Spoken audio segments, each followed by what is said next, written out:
அஸ்ஸலாம் அலைக்கும் வரஹமத்துல்லாஹி வபரகாத்துஹு.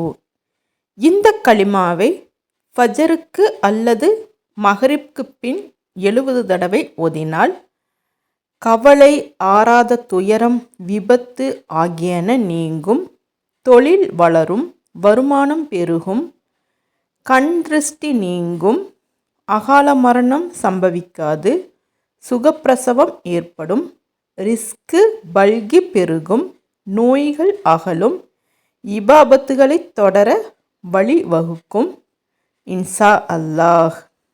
அந்த கலிமா சுபஹானல்லாஹி வல்ஹம்துலில்லாஹி வலா இலாஹா இல்லல்லாஹு வல்லாஹு அக்பர் வலா ஹவுலா வலா குவத்தா இல்லா பில்லாஹில் அலியில் அலீம். இந்த கலிமாவை தினமும் 70 தடவை ஓதுவதினால் இவ்வளோ நன்மைகள் கிடைக்கின்றன. அஸ்ஸலாமு அலைக்கும் வரஹமத்துல்லாஹி வபரகாத்துஹு.